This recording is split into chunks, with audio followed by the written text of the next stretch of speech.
Hey folks, it's Brent with the Downing Group. This week we're going to talk about, is there a wave of foreclosures coming to the Columbia area?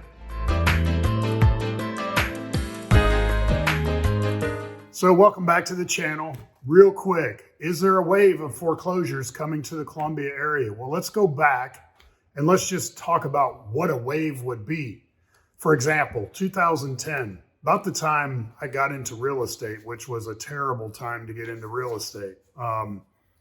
There were almost 3 million foreclosures that year. Remember, if you were around then, you remember the big depression, recession that we were in. Just everything was terrible in the housing market. Everybody was underwater on their homes. They owed more than they were worth. And lending standards were just terrible. Anybody with a pulse could get a loan. Well, let's fast forward to 2021. There were only roughly 150,000 foreclosures last year. This year, the number is running more like about 250. And when you see headlines on the national media saying foreclosures are nearing pre-pandemic levels, well, you have to dig into the data to see what that really means. Remember, 2010, 3 million foreclosures.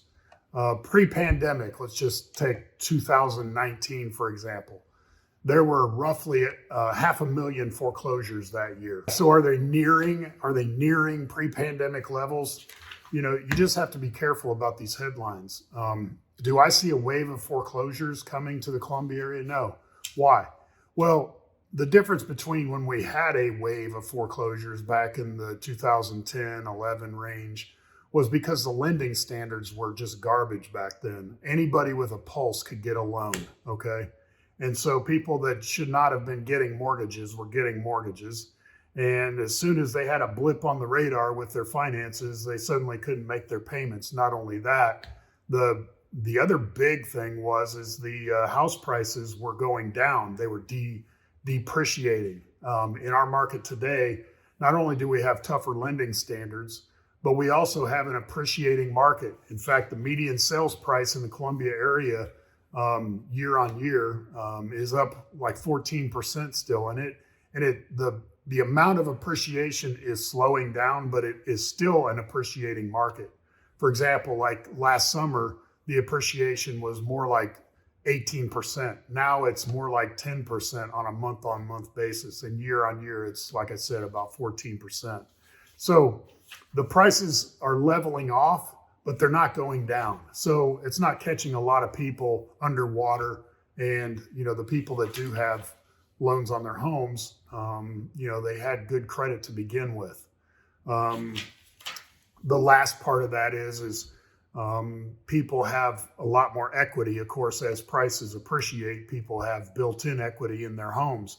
And so all those factors tell me that there's not some wave of foreclosures coming to the Columbia area. So if you're waiting for the prices to go down drastically to buy a home, I wouldn't bet on that. I mean, anything could happen. If you're waiting for interest rates to go down before you buy a home, you know, I think the difference between an interest rate today and an interest rate 2 years from now will be more than made up in how much the house will cost more or appreciate between now and then.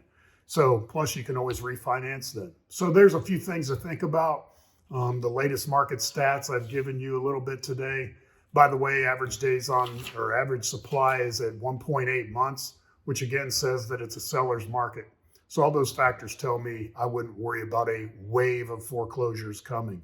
That's just clickbait for national media.